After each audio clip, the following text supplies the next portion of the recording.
Andrew, how are you? Yeah, very well, thank you, Chris. Jolly good. Philip, nice to see you. Morning. Morning. And Ruth, charming as always. Brilliant to see you. Good to see you too, Chris. Makes the sun shine. So I've been asked a question from one of the people who's going to be attending today as to what did you most enjoy about the lockdown? Andrew, starting with you, any thoughts about any enjoyment over the last 15 months? Oh, definitely more time to get out and walk with the dogs. Time for me. Whilst being busy, it was definitely the me time. Right. Okay. Andy, how was it for you? I think difficult to use the word enjoyment about it, but an opportunity to get out and do things in nature and spend a bit of time thinking about the business when we come out of lockdown. So that was good. Yeah, thinking time was very precious, wasn't it?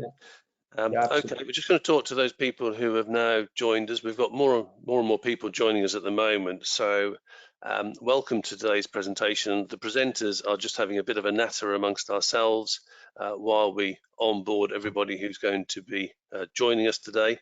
In a few minutes, there's going to be a poll, so you can continue listening to us as well as thinking about the answers to a question on the vaccine passports. So we'll let you join that one for now, and I'll ask Philip whether he was able to enjoy anything in the last 15 months. What did you most enjoy about the lockdown, Philip? Well, I'm in the same camp as Andy, really. I mean, I've been since last year. I think of the three lockdowns we had, I think the first lockdown one could enjoy because of the weather we were having. Second lockdown was ridiculous because I think everyone was in panic mode. And the last lockdown has actually been enjoyable more from a business perspective, to the extent that I think that we knew we were going to come out into a world that was going to be better than the one we left. And so consequently, I think it was planning for the business without the day-to-day hassle of running a business. You know? Yeah. Did you manage to get any enjoyment time, Ruth?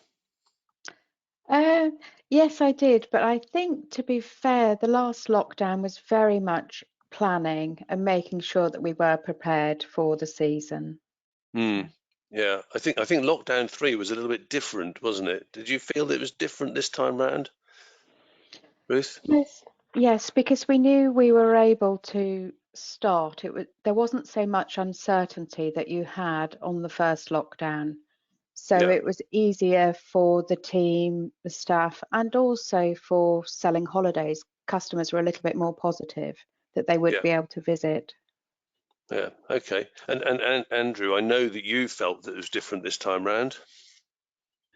Yeah, I think Philip summed it up perfectly for me. I mean, we went into the first lockdown very much in a state of unknown, and we were quick to react and change, but it was always planning the unknown. And as both Ruth and Philip said, and Andy, I think the last lockdown was busy planning. You had time for you, but you had time to think. But I think this lockdown's been much more business driven and less probably time for doing what you'd like to do. Yeah. And it's more of a planning session this time.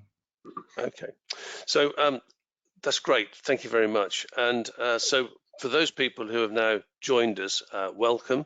Welcome to the second Larking Gowen Insights webinar for the tourism, leisure and hospitality sector. Thank you for joining us today. For those who don't know me, my name is Chris Scargill and I'm a partner at Larking Gowen, and I head up the tourism, leisure and hospitality team.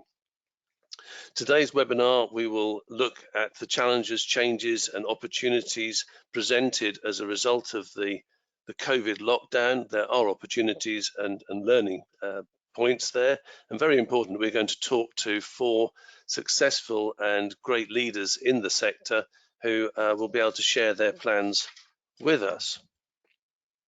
So we're focusing on where we are now. This webinar is called Open for Business, Hope or Fear, 1 year on. So we hope you enjoy today's event. There is a couple of housekeeping points, which is that's me. The timings are going to be the fact that we're going to be running through for about an hour, and there's going to be questions and answers at the end. You, the attendees, are on mute for the duration of the webinar. There is a question and answer session. So if you've got any questions, please input these into your question box. There are going to be a couple of live polls. You've already seen one of those for those people who have already joined us. And there is going to be a recording of this webinar. So if you've really enjoyed it, you'll be able to see it again. And if not, you'll be able to suggest other people can have a look at it who may have missed out. So just for clarity, clearly COVID-19, the effect of it cannot be underestimated. This discussion will focus on the economic impact to the sector, key as it is to both Norfolk and Suffolk economies, and we will cover today various other things, but we are fully aware of the significant personal impact that has affected so many people as a result of COVID. So that should not be ignored, and our condolences do go out to all of those who have lost loved ones during this pandemic period. So let me introduce you to today's great panelists we have. So we have Ruth Knight. She's a director of Norfolk Broads Direct and Waveney River Centre, both businesses covering a variety of business aspects from camping to lodges, day boats to cruiser hire, and has recently stood down as chair of Broads Tourism. Welcome on board, Ruth. Thank you very much, Chris. Next, I welcome Andrew Barnes. Andrew is CEO of the Bure Valley Railway, which is an historic attraction based near the coast of North Norfolk. Andrew started off as a volunteer at the Bure Valley before buying into the business, successfully clearing its debt of some £1 million and now owning its own fleet and making that a key Norfolk attraction. Welcome, Andrew. Thank you very much indeed, Chris.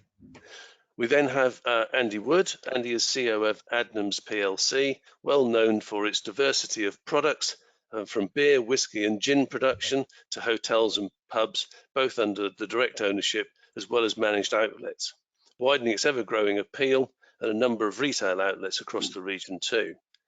Andy is also chair of Visit East of England and is on the advisory board of Visit England. Welcome, Andy. Yeah, great to be here, Chris. Thank you for coming. And finally, and certainly not least, Philip Turner. Philip is the founder and managing director of Chestnut. It's an acquisitive pub and hotel group which runs inns and pubs, combining typical pub establishments with quality accommodation. Philip was an investment banker before turning his attention to our sector and investing into the hospitality industry. He now heads up this group, with his latest acquisitions taking place during the pandemic. Brave man, Philip. Welcome today. Morning, Chris. Thank you. Okay, we offered some polls, and so here comes poll number 2. So this is all about the government support.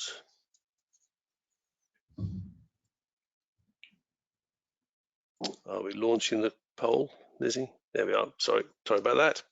So which of these schemes introduced by the government has had the most beneficial impact to your business? I've restricted just 4 for today's question. We'll just give that a minute to ask the question.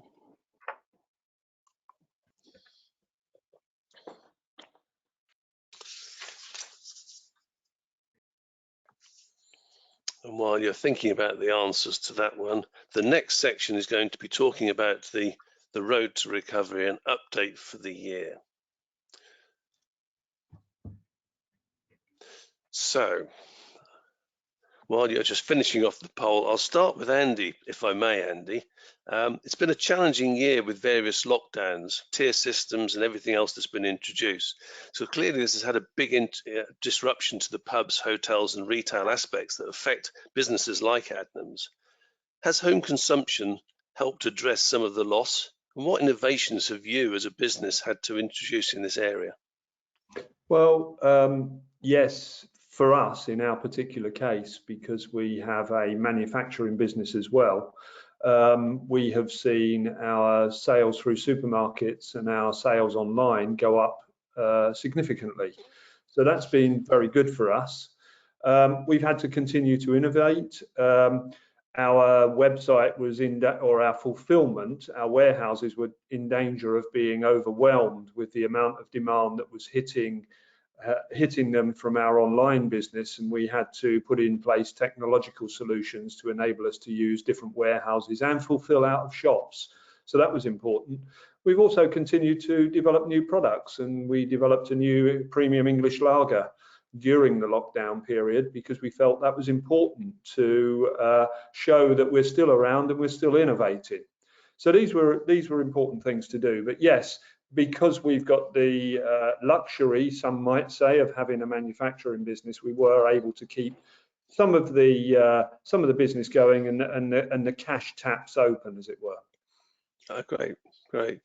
And Philip, how has the post roadmap that Boris introduced been for you? And there's a suggestion that this April saw a return of custom of some sort of 44% by comparison to 35% when the reopening took place in July last year.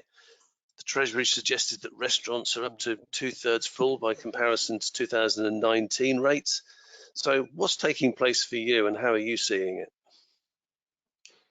Well, when we did this last year, I think we were hot off having done a consumer survey about people's appetite for returning to the pub, and that was done in May, June 2020. I think that, and we had a conversation at that point in time when effectively 95% of people said they were going to come back over a staggered period of 3 months.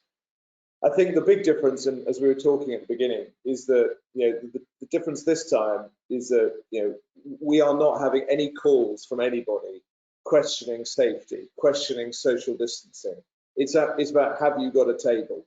And I think the consumer appetite or appetite for going out is huge. I shouldn't say it, but I completely dismiss these wide-ranging statistics about return, because there's discrepancies between, is it urban, is it rural, has the property invested in outside space, has it got outside space? I think one of the interesting things about this, right, in terms of your question, we've got businesses that are down 60% and we've got businesses that are up 100%. Therefore, that there is no one size fits all. I think a lot of the success, and in some cases, I don't think failure is the right word. I think there are some businesses that have been unable to operate in the current stage of the roadmap because maybe they're a town centre wet-led pub that doesn't have any outside space. The fact that we've got rural pubs that do a lot of food with huge gardens, and we're seeing high consumer footfall, doesn't mean that we're a better operator. We just have to have a better property that's suited to the roadmap. Yeah, there's an element of luck to it at the moment, isn't there? Yeah, okay, Ruth, the 12th of April enabled various family bubbles to go out, and my recent visit to the Broad saw that even on a fairly cold and blustery day, there was plenty of boats and business about.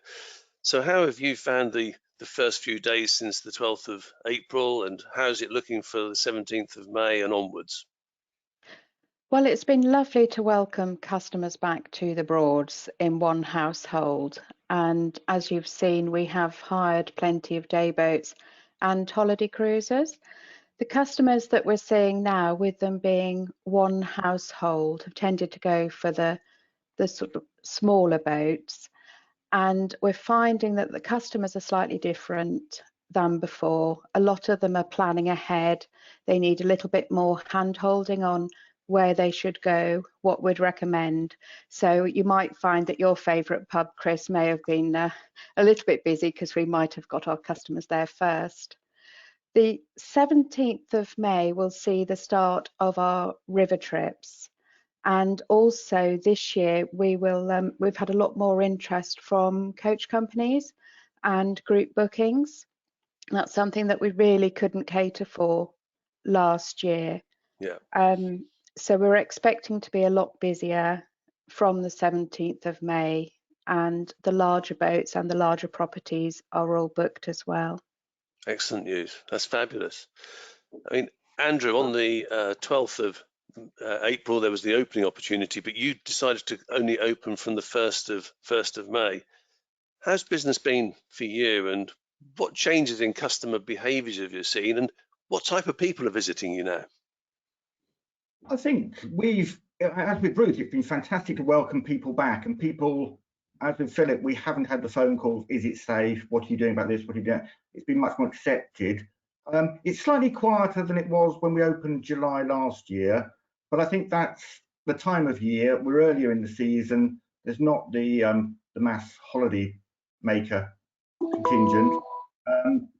And also it's been slightly colder weather. So I think people have been more reticent. We've had some cold weather, wind, rain, but the attitude is very, very positive. The people really want to be here. They welcome what we're doing. As with Ruth, we've got fantastic group booking levels going right the way through from the 17th of May right through to into mid and late autumn, which is really good to see, because that was something we really missed last summer, really until the tail end of the season, what little we had. Bookings from individuals have been very, very positive, very, very engaging with us. They want to come, they want to engage. They're asking, what are the good hotels, what good pubs are there locally, what else can they see and do? This is from people from well outside the area as well. So fantastic response for people wanting to come in and visit East Anglia. Yeah, no, great. Let's hope there is something, and I won't spoil the next question, because I know I've got the question coming up on what it may mean for us going forward. So, Andy, Philip touched upon the haves and the have-nots at the moment, and if you've got some outdoor space, then it's great, and if you haven't, then it's a bit of a problem at the moment. But for those who are visiting outdoor pubs and food, do you think that this is a honeymoon period, or do you actually think that we're going to see more people wanting to be outside and happier to be outside, regardless of what the weather may throw at us? Well, I think I'd like to echo Philip's point. There is sort of no need for triumphalism around this. I mean, we, like Philip's business, have some very cute outdoor spaces. We've invested in outdoor spaces, and people have come and enjoyed those spaces when the weather has been clement enough to allow them to do it. As I visited pubs, certainly on those cold April evenings and some of those cold May evenings, I think the novelty of this is going to wear off fairly soon. But I have seen a level of stoicism from our customers that was unexpected, and that's great. But I think that's more about them wanting to get back to a sense of normality, and a collective sigh that, oh yes, we're getting back to something that resembles normal. I think there might be some change. I mean, the investments that I've seen in our pubs will mean that people can use those outside spaces more flexibly. So that's a good thing. Yeah. Certainly, there is the opportunity to put more covers outside, and a number of our tenants have taken that opportunity. So I'm hopeful it will make their businesses more sustainable over the long term as well. So I'm hopeful that we will have seen something here that means that people are prepared to pop a coat on, or wrap a blanket around them, or put a hot water bottle on their lap, even though the evening might be a bit cooler. So I'm hopeful we're seeing something, something that will be sustained here. Yes, and I echo the sentiment. The haves and have-nots at the moment has probably never been more distinguished, and I think that the sooner we can move on and have all businesses open, the greater it will be for everybody. Yeah. But Philip, I know you're a person who studies your customer base. Have you noticed any difference in trend for the units that are open as to who's coming, or touching upon what Andy has said, is it everybody from the young to the old who are breathing that sigh of relief and coming out? Well, I mean, I think the changes are, I think lunchtime spend per head has gone up, because a lot of the people who have got the capacity to spend would prefer to be there at lunchtime when it's warmer. We are seeing an influx of younger people in the evening, which is fantastic. Just judging by our social media following photos that are out there, we've got a number of properties that we wouldn't think have attracted the younger generation, but we're suddenly seeing them because of the investments we've made in our outside space. We're seeing booking lead times lengthen, and so I think a lot of people historically. I don't know whether or not this resonates across other businesses, but quite often I think the staycation market, or not staycation market, people who make arrangements in East Anglia might leave it until they know what the weather's going to be like. Now people are making bookings that far in advance that the weather is irrelevant. So we're seeing a longer lead time on bookings. we're still seeing, despite the fact that post May the 17th, when people can go inside, we're still seeing about 28 to 30% of people request outside space. And when I posed the question to the team that run our reservations, I said, is that concern outside booking, or is that we want to be outside? This time last year, that was 75% concern outside booking. Now it's we want to be outside. And I think, to Andy's point, the stoicism of people sitting in a teepee tent at 0 degrees at 9 o'clock on a Tuesday evening eating fish and chips is quite remarkable. And I think that it feels to me is that for those of us who are lucky to have outside space, we are now looking at it as an opportunity for investment. And I think that I'm sure there's a few chefs around the place who are looking at Monday, where they see inside is open and outside, if the weather's good, they know that they're probably going to be doing more covers than they'd normally be doing, because you've got people inside and outside. So that creates a whole heap of new logistical problems for us, which I'm sure we'll discuss in terms of recruitment. Absolutely, and Andy may have to be working on a beer that manages to keep itself slightly warmer in the colder temperatures, I guess.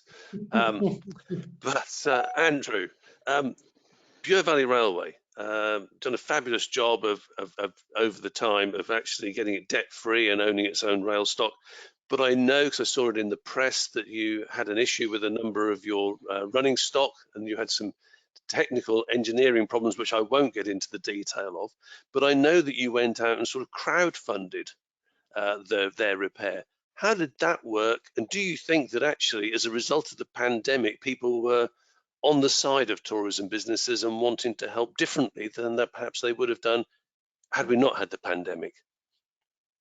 I think the latter, Chris. It's the first time we operate with volunteers as well as paid employees, so we're slightly different to the other businesses here today. But we've always operated on a very much a business footing and sustainable, self-funding business. We had a bit of bad luck, you can call it, but the stars aligned wrongly for us this winter, and we needed to replace 3 boilers, which are not cheap bits of equipment. And we thought, right, let's go out and do some crowdfunding. It's the first time we've ever in our history done a public appeal. We've never gone out to public. We've had some grant funding in the past, but never done crowdfunding. The response was fantastic. The support from the public, from people who've been and visited the area on holiday, really said, we travelled on the railway, we loved it. Someone we've never had any real ongoing contact with sent us £500. And for somebody who's not known to you and just said, we've had a fantastic time, the family loved it, the grandchildren loved it, and sending that sort of contribution, it was humbling. So pandemic certainly helped. And I think the good thing out of the pandemic is a feeling of goodwill. And as Andy and Philip have said, people want to enjoy themselves. They want to get out. They want to have goodwill. They don't want all the down, the negative, the doom. People want, generally, I think people are positive and optimistic. I think that's a fantastic reflection that's come out of this period. Yeah. No, I think we've got a lot of positivity, and there's always going to be the few, but I think we've got the majority are very much on the side, and we'll see some benefit coming from that. So we've talked about the businesses and where we are now. We've already seen businesses starting to open. So returning to work. So Ruth, as you are sort of building towards full reopening, what issues are you facing as regards to the return to work of your teams? I mean, last year you changed some onboarding rules. You've also said that there's a number of people visiting now that are perhaps wanting more time than historically because they're new to boating, which is great. How are you finding this, and what changes are you introducing for the current year? Well, we've had quite a little time to plan. So we've tried to find a balance between customer satisfaction and the customer journey with our team's health and well-being. So as you mentioned, onboarding, we have literally been onboarding. All of our office team members have been out on the Broads on a trial run. We're finding that customers are needing a lot more information before they arrive with us, because this can then limit the time spent face to face with our team once they're here. And what we've found is the office have been absolutely brilliant. They've been doing pre-arrival calls. We've been making sure that everybody is aware of what they need to bring with them for a boating holiday. As I said before, many of them are first timers, new visitors to the Broads. We make sure that everything is on board for them, all the bedding's correct when they'll be arriving. And we've also introduced quite a few new systems as well. So a lot of people during lockdown have bought pets. So we're hoping that with the UK holiday market, even if people do end up going abroad eventually, those that have added to their families with new dogs and things like that, they will be more likely to come for a UK holiday. So as well as our welcome pack, we have introduced a doggy welcome pack as well. And I hadn't quite realised this at the time, but our dog biscuits are a mixture of varieties, so that we have some that are grain free. So as dogs are part of the family, hopefully we have catered for all varieties. We've also introduced a text system. So if somebody checks in for their boat and their boat isn't quite ready, we are finding on the yard that we won't release a boat to the customer until everything has been checked and it's perfect. The customers accept that there may be a little bit of a wait for this, but as soon as their boat is ready, they will get a text to their mobile phone where they'll be able to go round to the yard. And with our staff, we're almost at the point of introducing, I don't know how you put it, it's a health and well-being app and service for our team members. So they don't quite know this yet, but it'll be launched shortly, and all of our permanent staff will have access to help and support either through the telephone or through an app, which will cover all sorts of counselling, managing stress, possible bereavement, even health. And this is something that we possibly wouldn't even have considered over a year ago. But I think a lot of our team, everybody's different in how they cope with the lockdown. So we need to support our team so that they can look after our customers properly.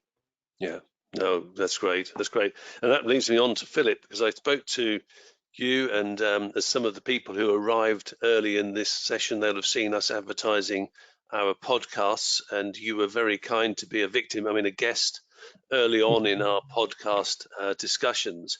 And you raised the importance of well-being during 2020 and the lockdowns, and how important it was for your business. And that ties into one of the questions that's been sent in to me, which was, how have you found supporting your teams during the last year, current working staff, furloughed staff, flexi furloughed staff, all that Ruth had just touched on?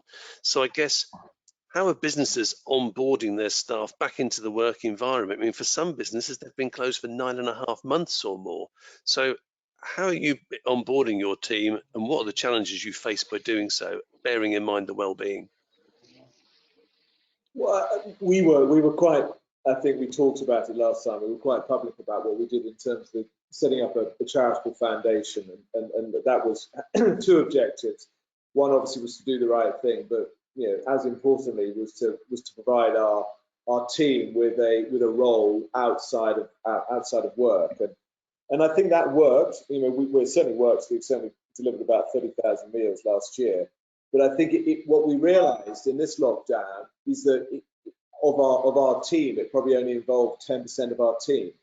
And so we did something slightly different this time, which was a Miles for Meals campaign, where every mile that anybody walked, swam, cycled, crawled, walked the dog, we would then donate a meal and we've done schools, we've done charities and various other bits and pieces. And what we found was there are a lot of people that don't want to post stuff on social media, Facebook sites, but they were happy to contribute, but almost in an anonymous way. And that we got up to 50% of our team, over 200 people contributed to that. So that was another 15,000 meals that 15,000 miles we put in. So it was like to New York and back and a bit more. So that was, and then we ran alongside that. We did all the obvious Zoom quizzes and various other bits and pieces, but we also did charity runs whereby, you know, people were sponsored to go on a run in stupid uniforms. And so, you know, we've got a lifelong Norwich City supporter, and someone paid 100 quid to charity for him to do a 5k run in an Ipswich Town strip, which was absolutely hilarious. It was fantastic. To the last bit of your question about bringing people back in, I think we're all concerned about people coming metaphorically off a sofa into a business that's going to go 100 miles an hour. And I think we've talked before, and I mean, Andy and I have talked about this, part of the reason for opening our businesses prior to Monday, knowingly where you're potentially going to be, you know, trading at flat or losing money, is actually to try and get some of our team match fit, because otherwise the jump is too extreme. I'm sure that's the same for the other businesses as well. But what we're doing something similar to Ruth in terms of we've got a well-being pack that we've circulated. We've done a lot of consultation with employees, but I think what we've also done is we've recognised that, you know, some of the stuff that happened in lockdown we're going to take with us into the new world, which is increased communication, increased video communication from management to team. In terms of we literally, whilst I've been on this call, my COO has just announced to all of our senior team about a new overtime policy, which has gone, apparently the reaction has been phenomenal, because people are working incredibly hard. And I think that as always with these, you know, running a business, is that something happens, you look at it, you make a decision, you do something about it, and you get the right reaction, hopefully. Sometimes it's the other way around. So I think what we're doing, and I suspect this is a part of this has been triggered by lockdown, has been we're being braver with the business. We're making decisions. We're doing stuff we wouldn't have necessarily done before, suffering the consequences or reaping the benefit, but being prepared to do stuff differently, because I think our team will take it, our guests will take it, and I think the market's changed, and I think we've got the freedom to be able to do different stuff now. So that's what we're doing. Yeah, great. Andrew, turning to you, how are you onboarding your team, and what lessons did you learn from last year? We've approached it slightly differently this year, because although we closed, we had the lockdown in November, we didn't furlough all our staff. We kept a lot of our engineering staff and our maintenance staff, we kept them in, and we transferred them to do trying to catch up on some of the maintenance arrears that we hadn't done during the first lockdown. We'd taken equipment out of use, so we were able to keep them in. Some of them, the flexible furlough was brilliant, because they could come in as required to do a job and then have time out. We were then able to reopen in December and operate Christmas, which was good, and we brought back all the retail and catering staff for that. Then closing at Christmas, but again, we kept even more staff back then. We kept all our engineering staff. We also kept some of the marketing staff coming in. We were looking at planning and looking at what we're doing. But there was always engagement and consultation with staff as well. So what are their aims? What are their objectives? What are their fears? But what we've also found, the biggest gain for us really has been a look at some of the skills we perhaps didn't know our staff had. We looked and thought, well, what's your background? What can you do? And we've had a lot of cross training. And some of the public facing skills of some of our staff, they previously worked in a retail environment. They've now transferred and are qualifying as a trained guard, because they've got fantastic public interaction skills. So we opened slightly lately, as you mentioned earlier, Chris. But part of that was to do training. We've got safety critical staff, so we were wanting to bring them in, engage with them, but also the experienced staff discuss aims and objectives with some of the less experienced staff who wanted to train in those areas. So we've got to know our workforce a lot better than I think we did prior to the pandemic. And that's brought real benefits for the railway, and has actually generated new job opportunities for us to take on new staff, and we're now actively recruiting for more staff, which is fantastic, I think, in this situation. So some real positives seem to be the theme of today, coming out of what's been taking place, which is excellent. Andy, these are the people who are already engaged in here. Just very quickly before we get on to the next section, the vulnerability of the sector to the lockdown, you know, first to lockdown, longest to lockdown, last to be unlocked, must have an impact on staff. And also, there's been a real big issue with retail, which has closed a number of shops, and those staff are maybe come to fill some of the vacancies that are available, and I'm seeing advertised currently, but they may only be wanting to be there for short term. Do you think that recruiting staff to this sector is going to be a challenge going forward? Well, first of all, Philip, I'm glad that Henry's doing a great job for you. It sounds like that he is, and I think the themes that Andrew, Philip, and Ruth have been talking about are part of a wonderful opportunity that we're presented with. Yes, the hospitality and the tourism industry had one hell of a knee in the groin. We can't do anything about that. We've picked ourselves up, we've dusted ourselves down.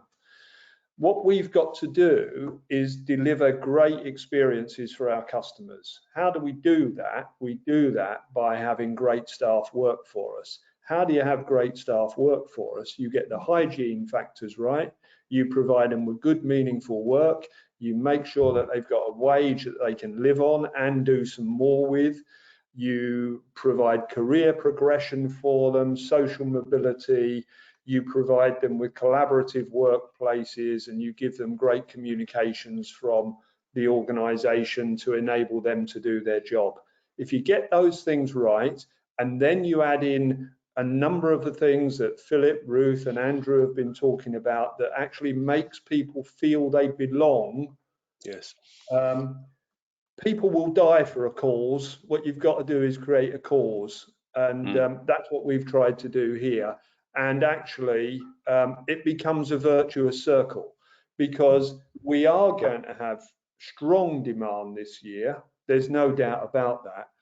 What we've got to have a weather eye on is what's going to happen in 22, 23, and 24 when Ryanair are putting up, fly to Malaga for £12 or something.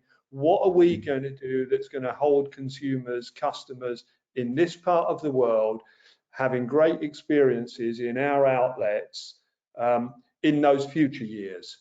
So we have a wonderful opportunity to create something fantastic this year. And I think that's what Philip, Ruth, and Andrew have been talking about here. And, we'll learn from them, and we'll have some of our own stuff as well to throw into that mix. So is there a problem recruiting staff? I think, without mentioning the B word, there is going to be some difficulties there. We're seeing chefs are a rare commodity, but it's ever thus. But create great workplaces and people will stick with you.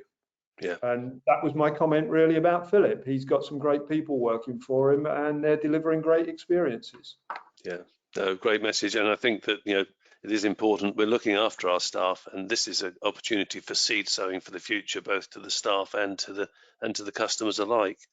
So we asked a question earlier about business support. So before we go into the next section on challenges, let's just have a look at what the poll result says. I'm going to see this for the first time myself, so excuse me while I wait for the results. So basically, we are seeing that grants was one of the biggest success points for the year. I've got something right in the middle of my screen. So 44% of businesses said that the grants that came through was the most beneficial impact for them.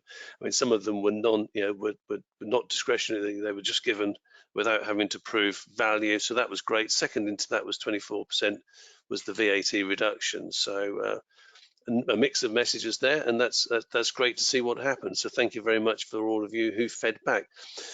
So looking at the challenges that took place, for you, Ruth, the VAT reduction to 5%, like many providers, was very welcome.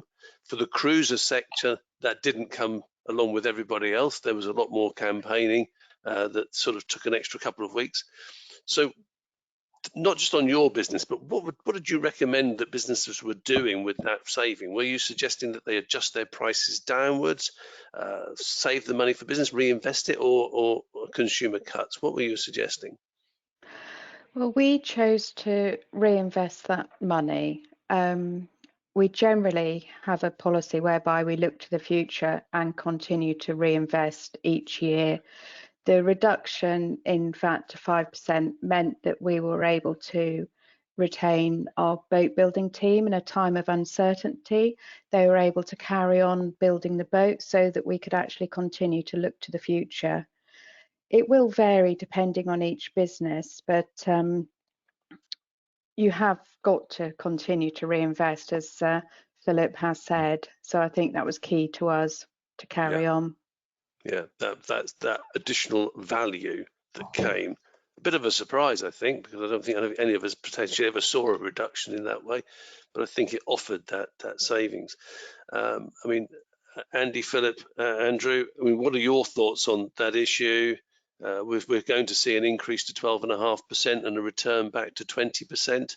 I mean, perhaps inevitable because we need that funds that have gone into businesses to help cover the debt that's been created in the whole economy. Philip, do you have any view? I think 5% is unsustainable. I think 20% is too much. The only benefit of going to 12.5% is I think it's something that we could argue is an appropriate level of VAT for the business in comparison to how we compete with supermarkets. Yeah, thank you. Andy, any view? Yeah, I think likewise, 20% feels like too much, 5% is too little. Somewhere in the middle feels about right, given the sort of in-home entertaining market that exists now, because people have got used to eating and drinking in their gardens, and we want to have a proposition that gets them out of their gardens. So somewhere in between feels right. But, you know, I've got to say, I want to wean my business off government support as quickly as possible. I want a business that's successful without government passing things my way. And, you know, for us, the thing that helped the most was furlough scheme, which was, you know, enacted at scale and at pace. And that probably saved, you know, the sector employs 3 million people. It probably saved a very, very high proportion of those jobs. Yeah. So, I think somewhere in between is right. None of the schemes, I think, were perfect, but that furlough scheme that's come in and has been extended each time has, I think, saved, you know, a number of jobs, a number of careers, and kept valuable people in our sector. One of the questions I've had from one of our attendees today has asked the question about VAT, suggesting that is it worth campaigning to get VAT kept at 5%? We've had your feedback on that. Maybe, you know, 5% in reality for the UK is unsustainable. But we have the winter coming. We've already mentioned our airline friends who want to fly us to lower VAT rate countries. So, Andrew, do you have a thought on the VAT rates, and do you think that if we've got the 12.5% rate coming, should we start campaigning towards making that the rate for our sector? I totally agree with what both Philip and Andy said. 5% is unsustainable. There's got to be a middle ground. But at the same time, as Andy, we as businesses, I certainly don't want to be dependent upon external support. I want to be self-financing, self-sustaining. VAT has a lesser impact for us being public transport in the eyes of VAT, so we don't charge VAT on travel. But our business activities, yes, it is a key, the ancillaries and the side aspects of our business, a huge impact. Yes, 5% we accept, it's only been on the catering, but the VAT rate, no, there needs to be a lower rate of VAT, and there needs to be some discussion and campaign for this, yes. Bring this in as a generally a more palatable rate for everybody that gives, yes, government's got to raise finance, got to raise funds, it's had huge outlay. Echoing Andy saying the furlough scheme has been a fantastic development, and that is the key jewel in the government's crown for certainly for, I would suggest, most tourism businesses. But VAT needs to be a middle ground. Yeah, we can't be too greedy because the furlough scheme has been so valuable to us. Yeah, absolutely. Any final thoughts on, thoughts about campaigning for maintaining perhaps the 12.5%? My view is that there's this middle ground which all the other participants have talked about. We need to be careful what we wish for, don't we? Because we do need public services, we do need a road and rail infrastructure, we do need broadband and communications infrastructure, we do need health systems, and all of those have been vital through the pandemic. So whilst low tax, and you would argue for low tax, we do need to be careful. We want the infrastructure of the UK to be developed so that we can get people to East Anglia to enjoy our great places when they get here. So we just need to be mindful of that. But of course, there's a middle ground somewhere, as always with these things. Yeah, I think the middle ground is a great place to be on this one, and we mustn't forget the support we have had, and that has been so valuable. Okay, Philip, turning to you, one of the big issues that has been suggested that is taking place at the moment is the issue of no-shows at pubs and restaurants. Some smaller venues, particularly indoor venues where there perhaps isn't that much capacity, have seen numbers just book but then not turn up. What are you thinking the sector needs to do to change those habits? Do you do anything specifically? Well, my favourite response on this is is one of my a well-trodden story, but the trick of phoning somebody who doesn't turn up at 3 o'clock in the morning, and they pick up the phone and you say, we're still in the kitchen, we're still waiting for you, are you coming? And then that tends to stop people doing that. But we don't. In all seriousness, it is a problem, and it's particularly a problem for those people who've got restricted covers. Unfortunately, we've got this crunch at the moment whereby there's lots of people who want to go out. There's limited number of places for people to go, and so that is driving this behaviour even worse, to the extent that people are booking more than one place to give them some optionality because they know that they need to book. There's several sort of solutions to this. There's credit card details, there's deposits, all of the things that are somewhat out of kilter with how we operate in a rural or in the provinces, as I should say. Unlike if you were going to book a table for four at a tasting menu at the Berkeley Hotel in London, you would absolutely have to pay some form of credit card deposit, and you wouldn't bat an eyelid. I think it goes back to everything that we were talking about earlier on, that Andy was talking about as well, is you set your stall out, you set your values of your organisation, you have a relationship with your guests, you ensure that they buy into who you are, they know why they're coming to you. There's a level of respect that's two-way, and you try and build a relationship there that's going to eradicate that type of behaviour. There are ways in which you can get around it, but I think ultimately it's all about the relationship that you have with your guests, to be honest, from a brand perspective. Yeah, no, it's a very good message. Any views on that, Andy? I just support everything that Philip said. I think it's deplorable behaviour. I think it's selfish, and I think it harms the businesses that they purport to support. So I think people need to have a good hard look at themselves if they're booking 3 or 4 tables, knowing that they're going to let those down. It's just not the right thing to do, and we need to, as an industry, work together to combat this. But I completely agree with what Philip was saying. Yeah, I mean, people don't realise that their action is cumulative. There's a suggestion that this is £16 million worth of business is lost by empty seats because people just don't arrive just for the sake of a courtesy phone call, because most businesses have a waiting list. Everyone wants to go out, and just the courtesy of just having that. Problems do arise, so there's legitimate reasons all the time, but it is becoming a bit more of a crisis because it's becoming habit forming by some consumers. Andy, sticking with you, and this ties in with a question that we've had from one of our attendees. Their question was, how are you proposing to deal with price and wage inflation that has accrued during the lockdown? This again, I suppose, ties into a bit of Brexit, because we know we've got some additional costs coming through. But tying in with that question, I'd like to ask you the aspect that Visit England have highlighted, which is that they're very worried that some businesses will just push their prices up to take advantage of the demand rather than just putting them up enough to cover the price increases that are needed. And they worry that we may damage brand Britain by overcharging, which they'll then take away some of the goodwill that all these, you are putting into place this year.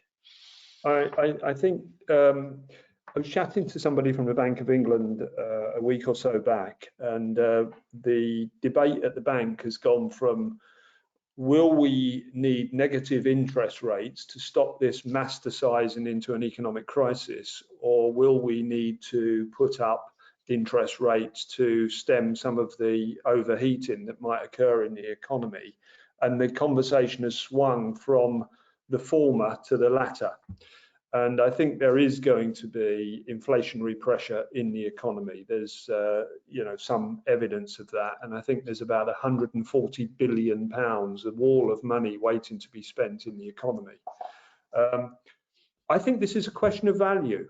I think this is a question of values and value. So as an organization, what do you stand for? And as an organization, are you meeting the value equation for your customers? Because customers are the ultimate arbiter here, and if they don't feel that they're getting value, they can walk away. So if you're going to charge high prices, you need to deliver services and a product that meets those prices and people feel that it's good value.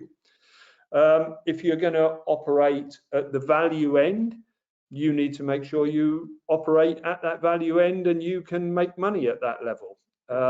We hope that we deliver that good value for our customers, but our customers are the arbiter of that every day and every hour of every day that our premises are open. Yeah, no, very true, very true. I mean, has anyone, Andrew, Philip, Ruth, have you seen any significant changes on bringing goods in from abroad on price rises? Anything you'd like to share? I think the key thing for us has been the IT equipment. IT equipment seems to be, A, it's in short supply, and B, the prices are going up. And it seems to be partly combined with the it's varying blames of stumbling at the port of entry, COVID, and the Suez Canal incident.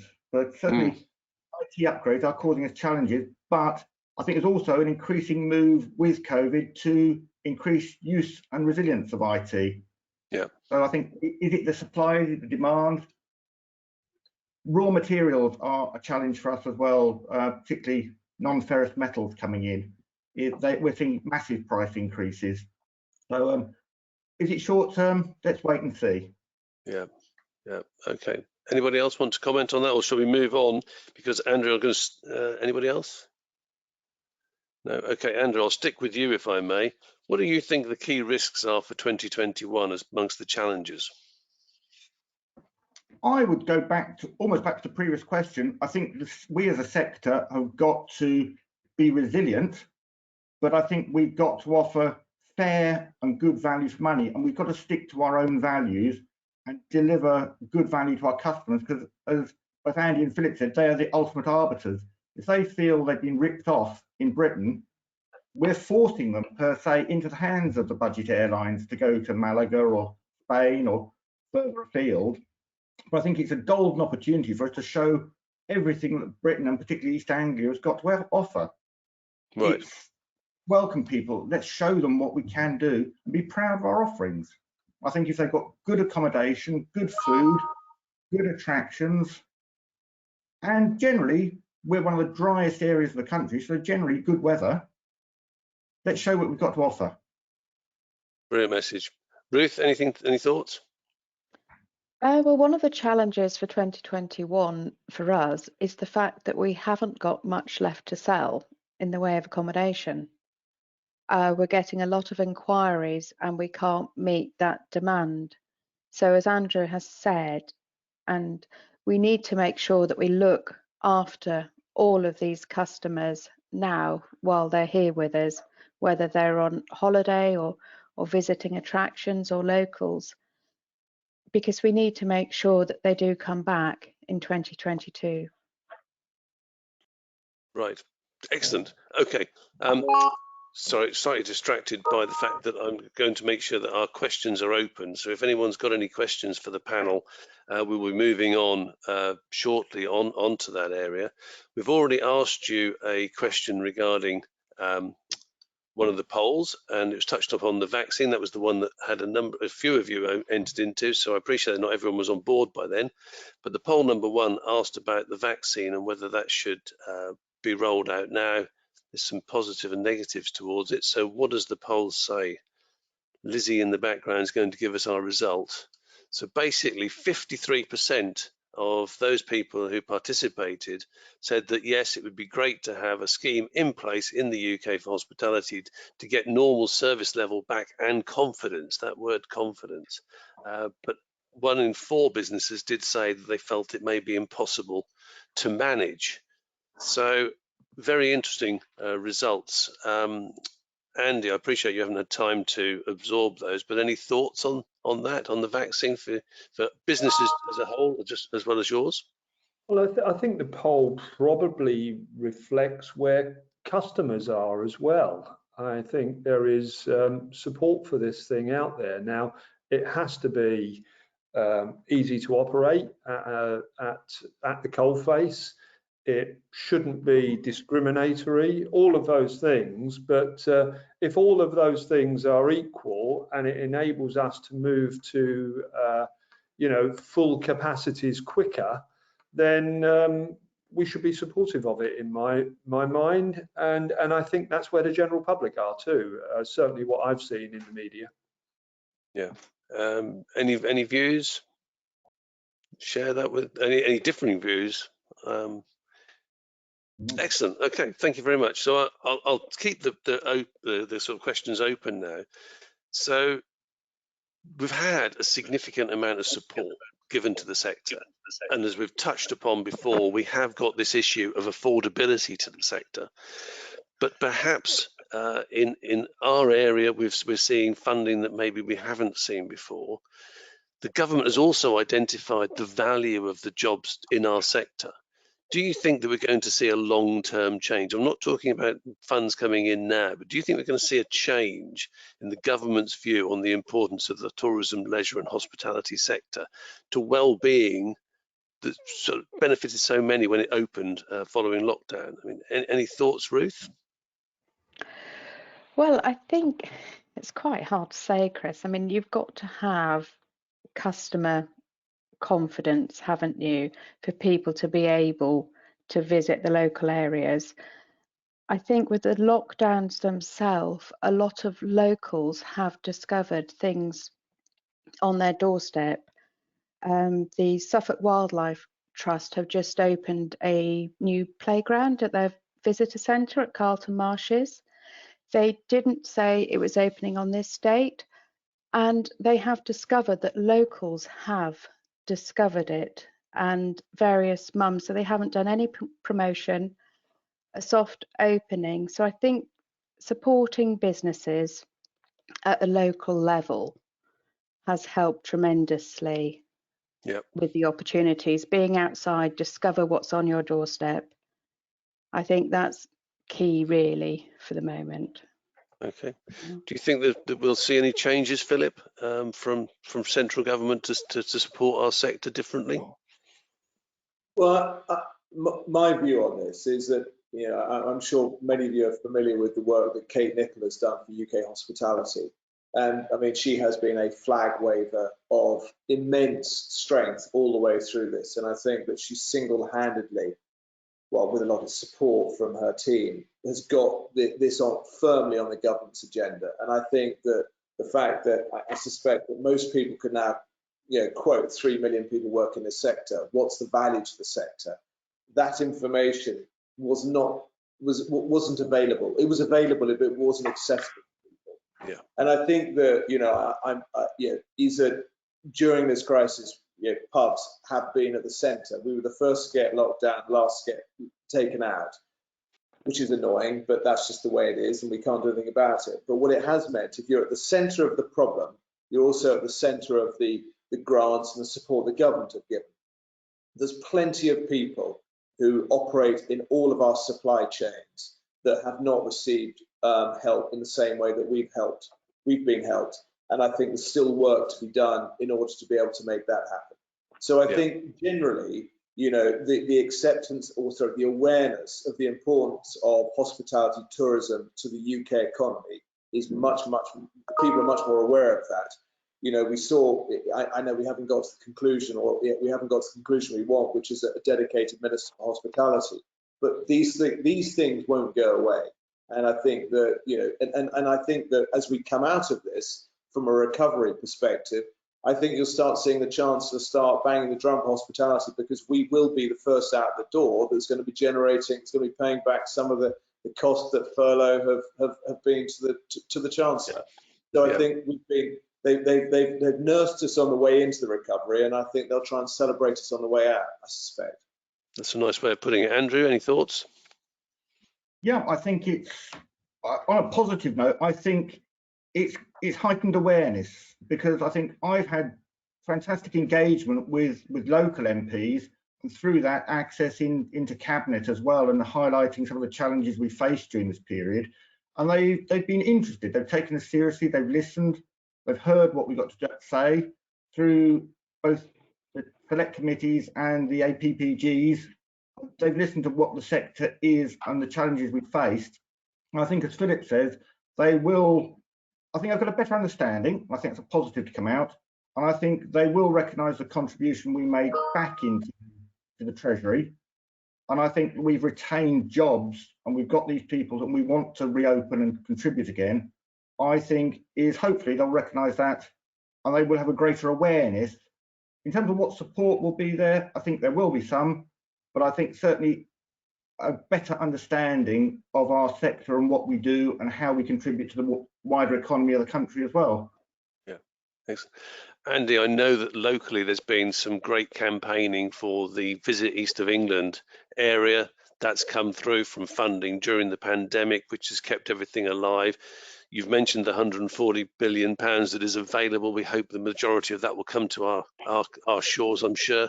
But, you know, how do you think that the government are, people are listening more, aren't they? I think they're listening more, but I don't think we should think it's job done or mission accomplished. I think we still need to get behind people like Kate Nichols at UK Hospitality and other spokespeople for the sector to tell the story of how valuable jobs are in this sector. You know, the skills that you learn problem solving, you learn team working, you learn communication skills. You know, it's still a route to social mobility for people. So somebody starting as a waitress could end up as a general manager of a pub and then on into a boardroom. That's really important. Policymakers love to talk about, oh, we're great in life sciences or biotech or energy, and those are important, but they take 20 years to build. The hospitality industry, this industry is responsive, it responds, it's replete with entrepreneurs who build businesses quickly. And I think government sees that, but we need to keep making that case, because they have a short memory, and they'll all go back to say, oh, let's build 3 gross value added jobs that are worth 100,000 a year, where we've got 300 jobs worth 30,000 a year or something. You know, where's the biggest bang for the buck? So I think we just need to keep championing the sector. Excellent. No, good message, and one for everyone who is attending and generally involved. Bookings are looking good. You mentioned that, Ruth. The staycation we've already touched on. Andy mentioned that in a year or two we might see the flights happening. Do you think that we're going to see the staycation legacy running into 2022 and 2023? Philip, any views?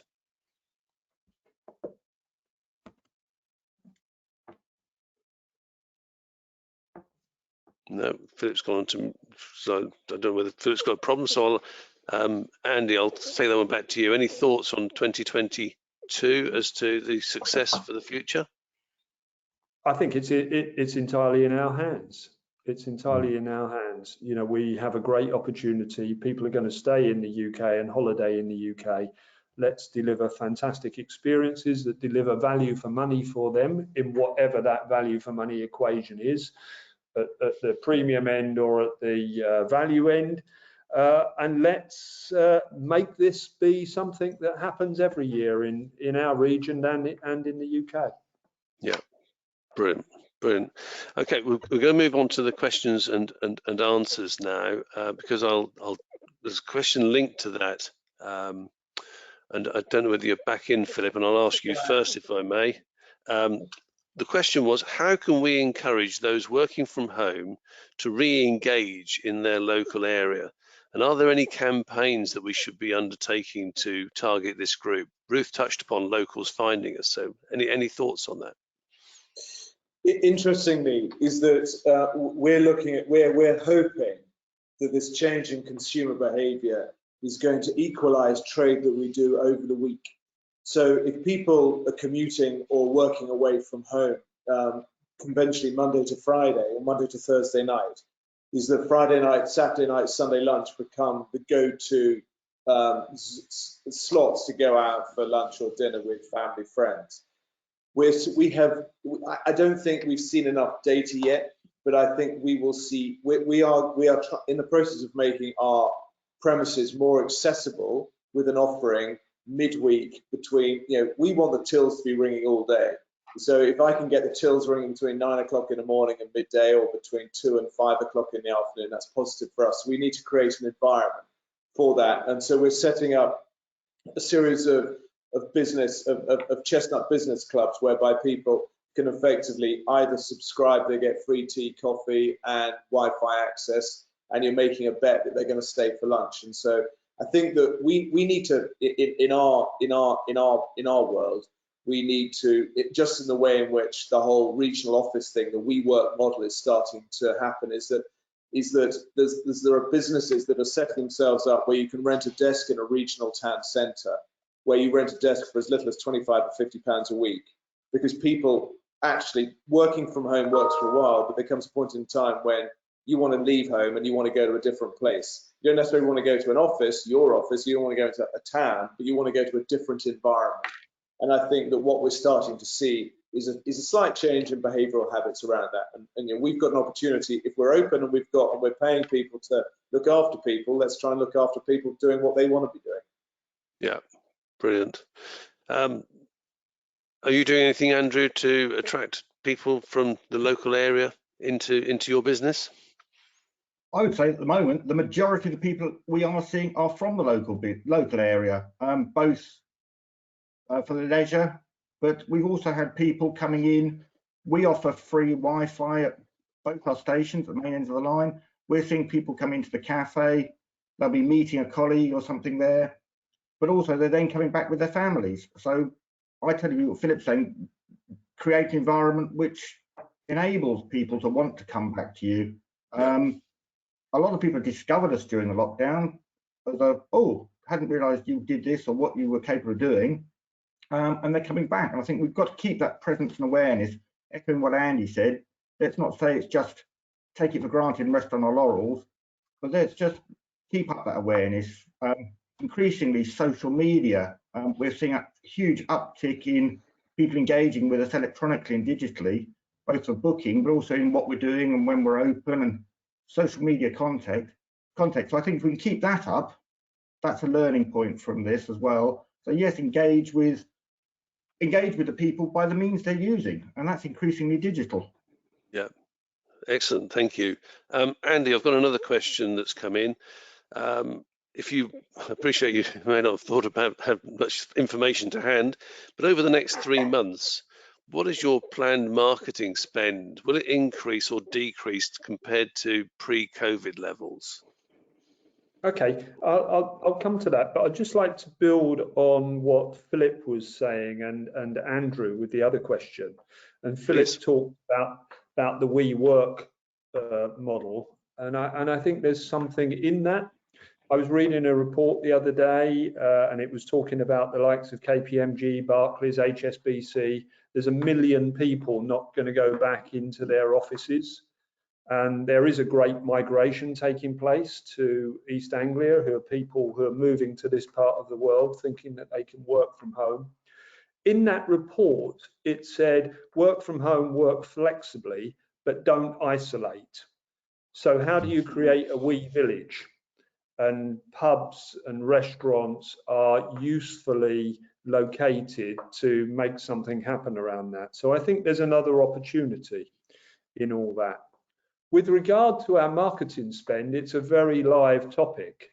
When you've got your places full, do you need to spend money on marketing? And I think there is something about the business narrative, though. I think there is something about storytelling that we have to continue to do, because we are investing not only for this year, but we're investing not for 3 months, but for 24 months and 36 months time.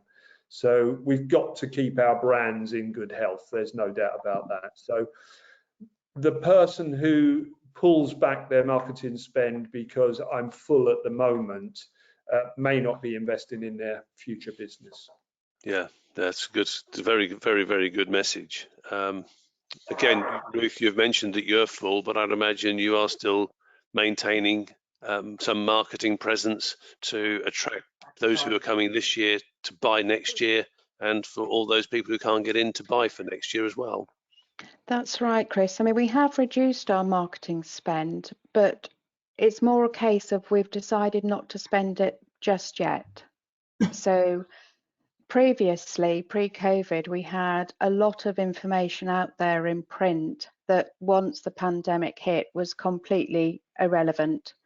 There was 130,000 DL-sized trip leaflets with timetables that weren't running. So what we've decided to do, we've adapted our print material, which is basically guiding people to the website so that they can get the most up-to-date information. I think one of the keys to survival is being able to be adaptable and flexible, as others have mentioned today.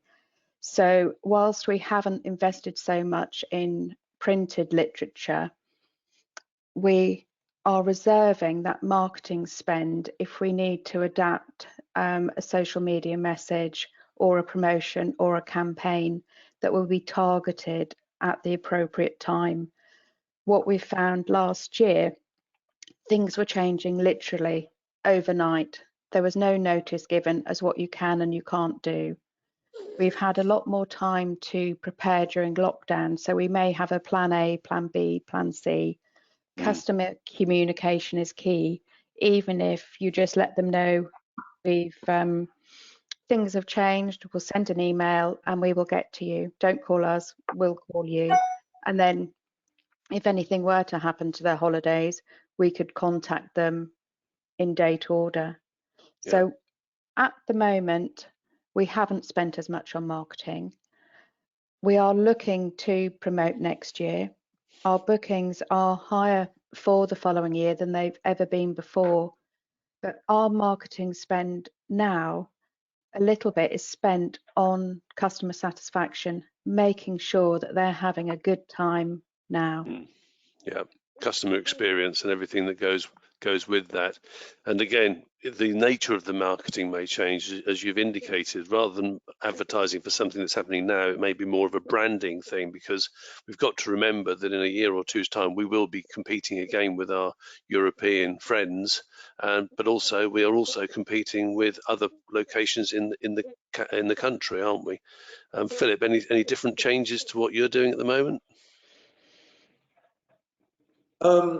Well, it feels great now, but in April last year, I did a call with the team and I said I'm increasing my marketing spend when we were in lockdown, on the basis that everyone else is going to stop spending money on marketing, and so therefore, if I carry on where we are, my impact will be ×2 what it would have been had in the normal world. And so I'm an advocate of the fact that you never stop telling the story. And even, you know, it's sort of like, it's that old thing, is that you treat your old friends like your new friends and your new friends like your old friends. And I think there's a lot of truth in that. And that right at the moment, we've got lots of people visiting us, but that doesn't mean we need to ignore our marketing.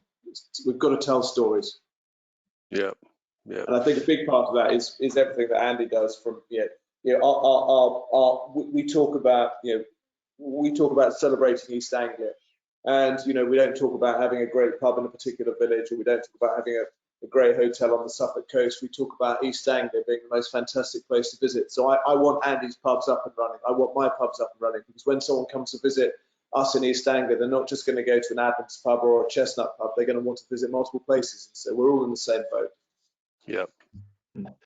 Good. Well That's said. a perfect, brilliant message, because they are coming here for the whole experience, and who they visit this year, they may visit someone different next year. Another question that's come in right now is back to the staffing issue. And I know that we've touched on it briefly, which is how will the problem of recruiting staff potentially affect customer experience? I appreciate that you've touched upon the issue about well-being, etc., but there is obviously a clear concern that maybe new staff coming in or the retraining of staff is going to challenge customer experience. Anyone would like to answer that one?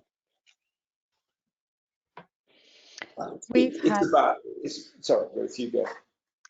I won't be too long. We've had a lot of new staff join us, some of which may not be experienced with boats, but because we've put procedures in place for them to actually have the experience themselves, like going out on the boat, and the amount of information that the customers need before you arrive, we have literally got customer scripts for every stage of the customer journey, so that our team members, if they're dealing with customers for the first time, can help them and support them where needed.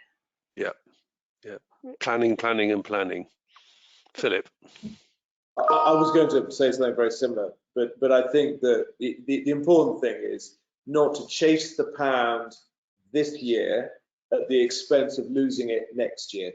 In other words, if you have a new team, you cut your client base to that day to suit your team, because if you jeopardize the experience that people have, you won't have them next year.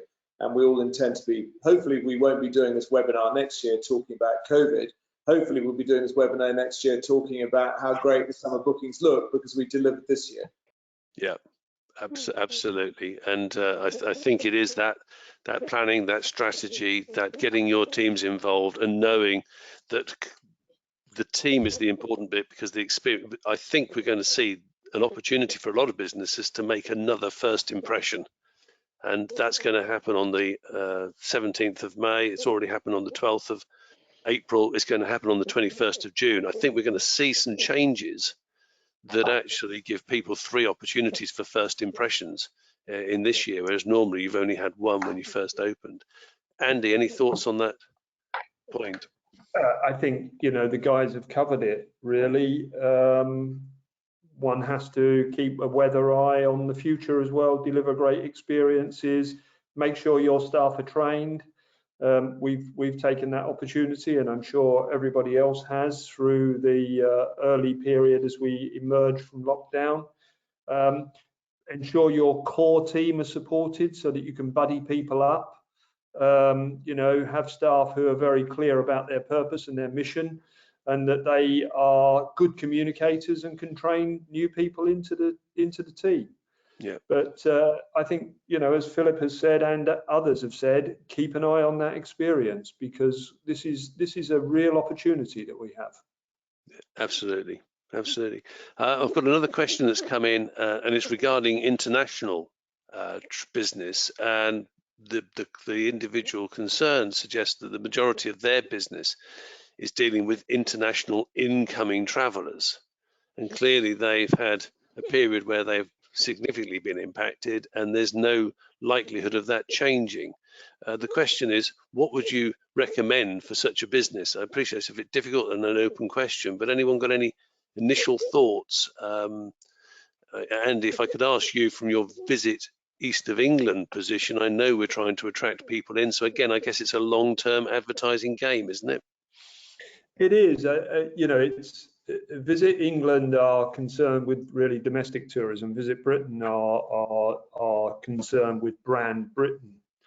And it's fair to say some of the government monies that goes into promoting Brand Britain has been directed to more support schemes for the industry. But we've got to get back to this. I really feel for this business in particular, and all I can say, they're going to have to, follow the sort of playbook that we've all followed for the last 16 months, and let's hope that this gets back very soon. But there's an old saying, isn't there? We're not safe till we're all safe, and the vaccine rollout around the world is not as good as it has been here. And we just hope that the developed world gets on with encouraging other countries to get their vaccines working, so that we can get the whole economy moving again. So my heart goes out to them, but it's going to be some time yet, I think. Yeah, thank you. We've got another question here, which just going through the order, I think it's been answered by and large, but it does touch upon the risk of growth or contraction. We've touched upon the fact that we've got to build on it, but the suggestion is whether that pent-up demand will be seen to be for us this year, and whether it will go abroad in the future, I guess, is the question, given the contractions and pent-up demand versus disposable income. Again, I suppose people may have saved their 140 billion pounds that Andy mentioned earlier and got into a habit of saving and not want to go out and spend. I guess we've got to encourage them to go out, haven't we? Philip? Well, I mean, yeah, we all had a business before we had a pandemic. So, we don't need people to save 140 billion pounds to be able to go and have a time on Norfolk Broads, or go on Andrews Railway, or visit Adnams pubs, or drink Adnams beer, or visit us. So I think that it's the repetitive theme all the way through this is that we have a real opportunity to capitalise on following 12 to 16 months of a pretty dreadful time. And I think that if we capitalise off the back of this pent-up demand and we deliver the experience, we will increase the probability of a return visit, which ultimately will be beneficial to our business. It's as simple as that. I don't think there's any more to it than that. Excellent. Andrew, do you have any views? I'd share what Philip was saying. I think there will be a certain, wouldn't say tsunami, but a big influx this year. But as Philip said, we had businesses before COVID. All being well, we'll all have businesses after COVID. I think if we can continue to deliver that quality offering, value for money, customer experience, I think there will still be demand, and it will be sustainable demand. But we've got to balance our business. We've all got projection models, forecasting. We've got to look and adjust our balance sheet to what we're going to see and what we're going to do. But I think the thing that's come out of the pandemic is agility and flexibility and diversification. If we can, Philip said he's grown and invested during the pandemic. We've invested in change during the pandemic. I think businesses that can respond to change and develop, I think there are still opportunities out there, and we can hopefully grow and prosper, and through the quality of offering we're giving, people will want to come back. We'll generate our own demand, but we've got to be prudent and appropriate anyway. Yeah, great. And another question that's come in, and they're coming in quite thick and fast, so we may not be able to answer all of them, but please, I'm looking for the challenging ones. Have any of the panel taken on any staff under the Kickstarters options, and are these working for the sector, or are we getting young people in at the bottom? That's a general question. Who would like to answer that one first? We haven't yet. We're looking at it. You're looking at it. Yeah, excellent. Yeah. I mean, similar for us, but the lifeblood of our business is young people coming in at frontline levels, and then hopefully we can grow them into supervisors and managers and general managers. So it's critical for us. We're working with both I think it's called East Coast College now, isn't it? The amalgamated Great Yarmouth and Lowestoft further education places, and we're particularly targeting people from those areas to come and work in the business. So we're excited about that. Excellent, excellent. We did a presentation to 40 kids at West Suffolk College last week as well. Again, we need young people in who see it as a proper career, because it is such a fantastic opportunity with so many different areas that you can skip into, regardless of it's not just front of house pubs, it's not hotel catering, there's a whole gambit there. It is fantastic opportunity. In our world at the moment, we've got, you know, we do a tremendous amount on social media, digital. We've got website development, we've got procurement, we've got project management. We have got every skill set that exists in most other industries. You know, there's only a percentage of the people who work for us who actually take food from the kitchen to the table, or who cook food. Exactly. And I think that people need to understand it's about how, when you're advertising for jobs, is that people look at a pub group and they automatically think they're going to be working in a kitchen or moving food around. But we're a business, a multifaceted business, and I think that we need to educate people that you've got, you know, digital marketing opportunities here are the same as a digital marketing opportunity working at a PR agency or somewhere else. Absolutely, absolutely. And the opportunity to grow in a role. Again, Andy knows this and I'm going to promote my own podcast here, which has been promoted earlier.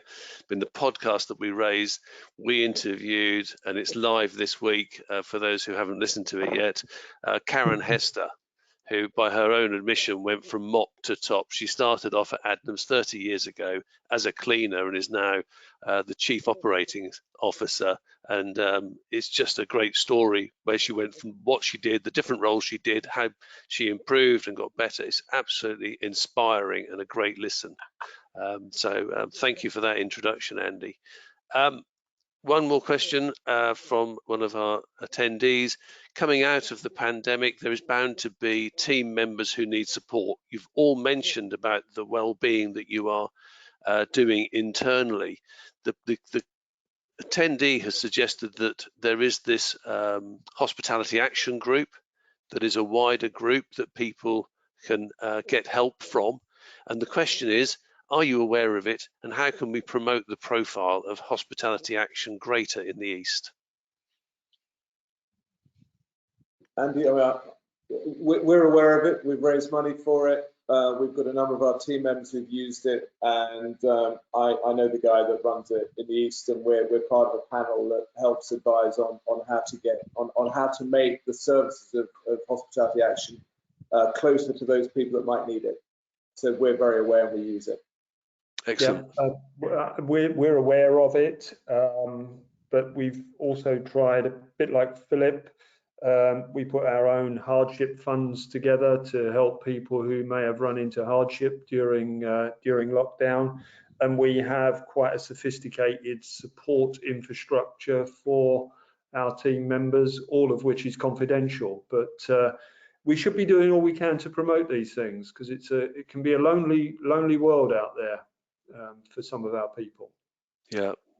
So great. And I've got a very quick question before we finish, because I'm going to ask you all to round up your summary of the message. But one question we touched upon: are we going to be passing on the price increases? We talked about value, so I'm guessing the simple answer is going to be it depends, which is a great accounting answer to any question. But you know, are we going to be passing on the costs that come in, added inflation, or is it going to be the balance that Andy mentioned, which is we're going to have to work out where our value stands, and if we can't put the prices up, we're going to have to suffer them ourselves? Quickly round the table, Andrew. The accountants answer some and some. We can't devalue our own product, so we can't not pass on certain costs and that are making us unsustainable. So certain things we'll have to pass on, but we've got to keep in mind what our customers can afford, what our customers expect. But it will be a balancing act. Would we wholesale pass on every single increase we get? No, I think we've got to accept that some of that will take as a cost of doing business, but as part of a long-term financial planning strategy. So my view is, yes, we will pass on some of that, because it's no good if you store up all the increases you're then going to be forced to make a much larger increase at some point in the future, which will have an even worse effect. So I think, yes, balance it, but make sure you're passing on an appropriate increase, not just top loading it all onto your customer, who will could take it the wrong way and see it as profiteering. Yes. Andy, anything to add? Well, I think it's about value, and our sector has to be sustainable. And we've talked a lot about employing 3 million people in the sector, and we want those jobs to continue long into the future. So it's about delivering value and understanding where your customers are on that sort of value continuum. And a customer who may stay in one of Philips' establishments or the Swan here in Southwold may have a very different value equation to someone who's using a community pub. Yeah. Neither's wrong, but the business has to deliver that value, that perceived value that person gets from that interaction. Yeah. So, you know, it's a politician's answer, really. No, it's good. Good answer, Ruth. A lot of your holidays are pre-booked and pre-sold and pre-priced, effectively. So, any increases that you suffer this year regarding repairs and maintenance may not be able to be passed on. Well, we did set our prices for this year last year, and we have also set our prices now for next year. We haven't been greedy. There has been a slight increase in price, but what we've tried to do is make our business as efficient as possible. So although wages have gone up, rather than paying somebody to push paper, we've introduced new till systems, new booking systems, and we've got them working with the website.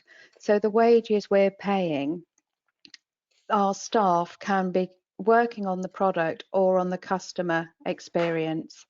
They're not doing mundane jobs in the office. So where we can automate things, we have been doing that on an admin side, so that the higher wages and costs we're experiencing actually go into making sure that the customer experience is what they're paying for.